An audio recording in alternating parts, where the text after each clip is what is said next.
Hi guys, so today I'm going to be taking you on a tour of my garden, and I'm also going to be showing you how to take care of your roses. And you know that I've just planted some brand new roses in my garden, and I'm going to be showing you how I take care of that, how I keep them pruned, and also how to keep them blooming. Also, I will be showing you my vegetable garden and what I do with it to keep it healthy, and so that it doesn't require that much maintenance. And also this will make it make your vegetable garden just superior. You will have an amazing crop, and you will not be constantly needing to add fertilizer and weeding and all that stuff. So come on, come along with me, and let's do this. So these are the roses that I have planted. They've been here for about a week now, and they're doing really good. Yesterday we had a lot of rain. It's been raining since yesterday morning until today's early morning, and today's date is May 29th, 2019, and they have already put out some new growth. If you can see right here, like the ones that have the light, the red color, and their soft leaves, like right here also, they have tons of blooms on them. Some of them, I think they might have been suffering from the rain yesterday, because it did rain really hard. Like right here, I don't know if you can see, they're kind of bending, and I do have to deadhead them. Not all of them, of course. The ones that are about to I only deadhead the ones that the leaves are about to fall off, and then those are the ones that I save and I let them dry, and I use the rose petals in my products.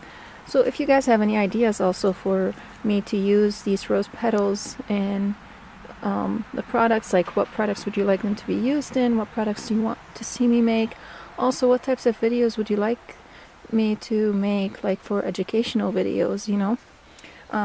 But for now, I'm doing gardening because this is the season, and I just want to share with you what I'm doing because I'm really excited about it, and I just love how our garden growing and how God has been blessing us, and we've been learning so much.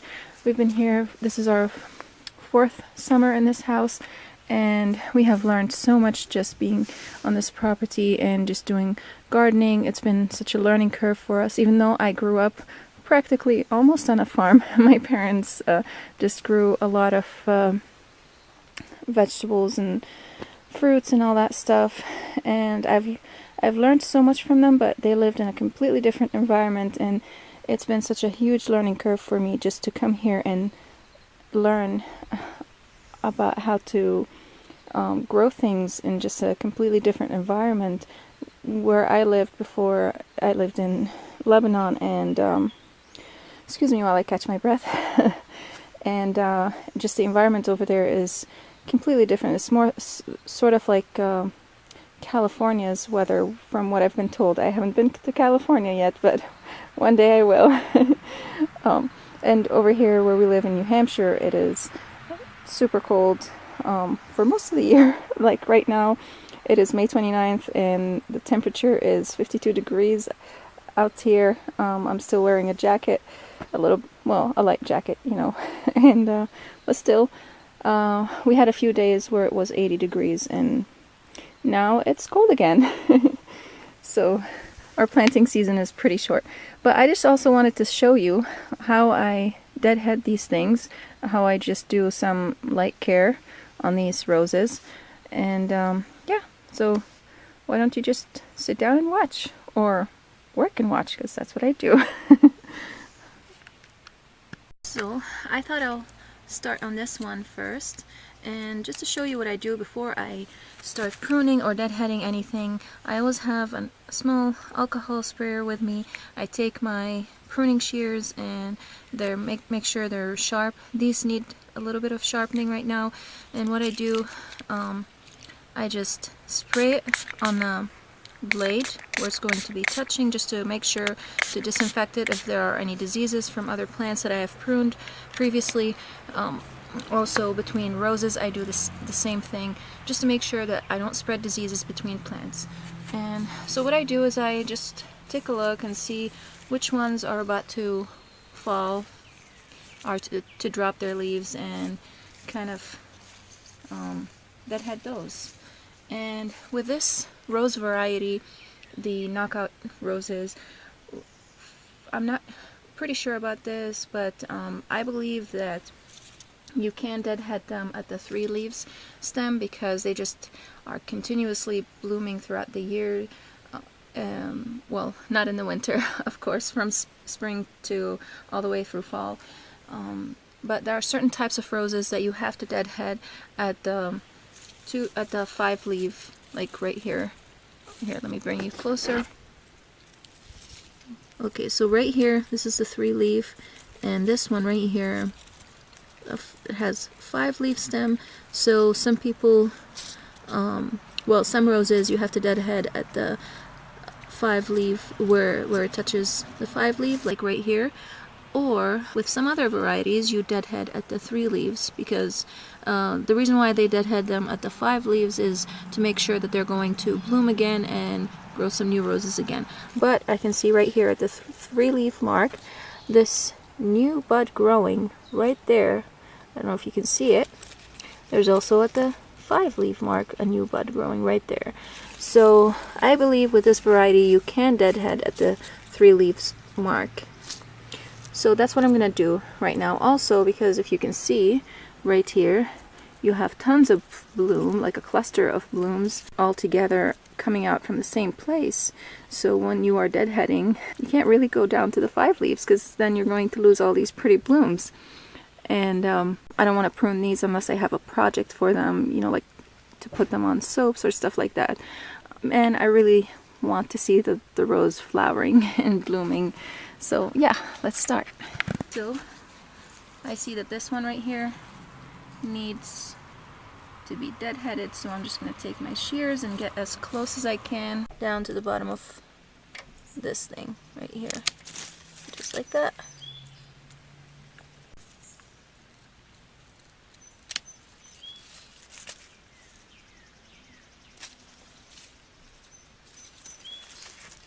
Right here I have these buds growing right here and right there on each side, so I'm going to be really careful not to break them, and I'm going to clip it. So I'm just going to continue doing this, and then I'll come back to you guys and show you what else I have going on in the garden. It's not about roses, it's other stuff, but I thought it's nice to share with you just because I will be using a lot of these things in my products, and also just for fun, you know, because I know there are a lot of people out there that love to garden, and this is something that I just love doing. I feel like it's so rewarding, and because you give and it gives you back. Also because it's just the joy of just doing this is I don't know, just so peaceful, and just being out here and hearing the birds and all of nature is just something that's so beautiful and I love. So right now I'm going to take you to my vegetable garden, or to where it's supposed to be, because we're starting so late just because of the season. It's been raining so much out here and it's been cold. We really didn't have a spring. We kind of had 2 days of 80-degree weather, 70 close to, and now we're back to cold again. Hopefully we're going to have warmer temperatures pretty soon.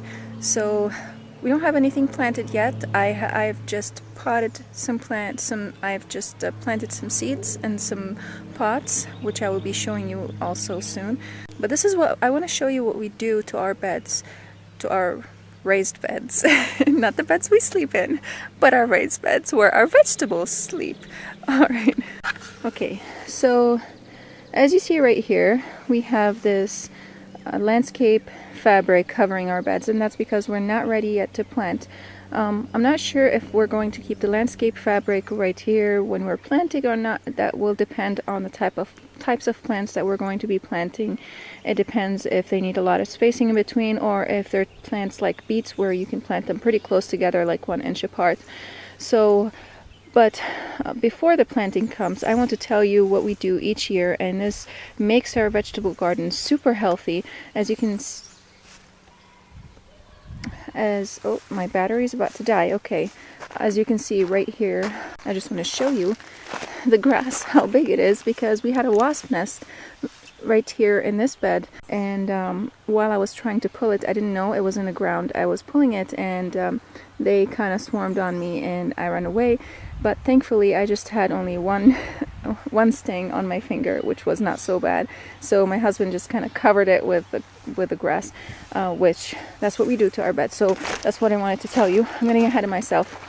So yes, what we do is every year in the fall, after we're done with our vegetable garden, and after we take all of our stuff away, we collect our grass that we mow, and we throw it on top of the beds. Also, we collect the leaves off of our lawn, and we just throw everything on top of the beds, and it all turns into soil. Of course, it decomposes slowly, and that adds nitrogen, and it adds tons of good stuff in there, because in our grass we keep the weeds, which will also add different types of value to our soil.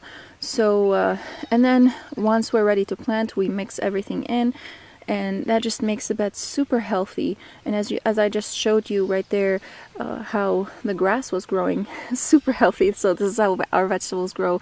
And we had turnips, I'm not kidding, when we did this the first year, we had turnips this big, as big in my hand, and I have big hands, I have man hands, okay? So, and that just also, it keeps the weeds down in the early season, and then early spring we come and we cover the beds with this black mat right here, and this stops the weed from growing until we're ready. And so that's just what we did to all of our beds. I have a couple beds that I unfortunately wasn't able to do that for, because as I was saying before, I got rudely interrupted by my camera because the battery just died again. I don't know why, even though I charged it. I unfortunately wasn't able to do these two beds, and as you can see, they're just crazy. My husband took the chicken compost from our chicken coop and put it in this bed, because this bed, when we first came into this house, it was just terrible. Everything was dead in it, nothing grew in it, not even grass, and look how crazy it's growing. I need to come here and just pull everything out and get it ready. So yeah, this is our vegetable garden right here. We also have this crazy square space right here, which we call it our square garden, and we do the same thing. We kind of just dump all of our grass in here, and unfortunately this year we weren't able to get to it. It was also a lot of hard work to kind of pull up the grass, the weeds by ourselves, so that's why we got the tiller. I'm going to be mowing this and then hitting it with the tiller once I'm ready. I'm not so worried about it because we have another space that I want to show you guys, and that's where I'm taking you next. So this is the place where I wanted to take you guys. Right here we have a chicken coop, and we lost all of our chickens. Unfortunately, we used to have 14 chickens, and we had a bobcat come and eat them, and then a ferret, and just we lost everything. So right here in our chicken run, my husband tilled the soil, and we're going to be planting some plants right here. I'm not going to go in there because I'm wearing the wrong shoes for that. I'm just going to walk around here and show you. And also in this area right here, we kind of divided it into sections and a place for a wheelbarrow to pass through, and we're just tilling up the sections, or my husband is tilling up the sections. Can you please move so that I could show them? Thank you. My husband is tilling up the sections that we're going to be planting, and the others we're just going to cover with mats so that we don't have weeds growing everywhere. This used to be a goat run. The previous owners of this property used to have goats in here, and also we used to let our chickens run in here, and it made this soil just super healthy. So it made sense to us that we plant right here, because it would make our vegetable garden just grow super healthy, and we don't have to add any compost or anything like that to it. And right here I have about 250 pots, and I still have a whole lot more, probably like 300 pots that I'm going to be planting with seeds. And I have all sorts of stuff right here. I have tomatoes and kale and I don't know, green beans and all sorts of stuff, and sugar and peas, and nothing has sprouted yet because I have only planted them 3 days ago, and I'm thankful that the rain came and watered them. And I have celery and all sorts of stuff. But I had these plants right here, which the kids planted, and I also planted some lavender here, which is doing pretty poorly. Yeah, I put these next to the house right there, and the rain just came like crazy, and it poured off the roof and just was dripping so hard into these little containers and took all the dirt and spread it everywhere. So I have to clean that up, and I have to repot this one, probably just plant it right here somewhere. These are marigolds and petunias and stuff like that. I don't remember what else. I have a chart that tells me what's in there. And this is my dead rose from last year, which I didn't transplant, and it was a dwarf rose, and I didn't know where to put it because I wasn't planning on that. I just kind of liked it and I bought it. And these right here are my lettuce that grow every single year. I don't have to plant them. So what happened is we had lettuce in that square garden that I showed you guys, and they bolted because it just got from cold to hot right away, and the seeds spread everywhere. And then I had a lettuce growing right down there in front of the deck, and the seeds also spread everywhere. And so now every year the spot that I used to have flowers in has these lettuce plants in it, which I don't mind. I love them. It's really nice to have lettuce. And yeah, so also one more thing I want to tell you guys. Ready Media has published an article about my business, and I'm so excited and just so honored to be featured by them. And they're an awesome business in Pennsylvania, and they build websites for small businesses and such, and also they produce videos, and they write blogs and manage them and manage your social media and all that stuff. So I think you guys should check them out. They're awesome, and I'm just so honored to be mentioned by them, to be featured by their business, as they are writing right now about supporting small businesses, and I'm one of the first to be featured by them.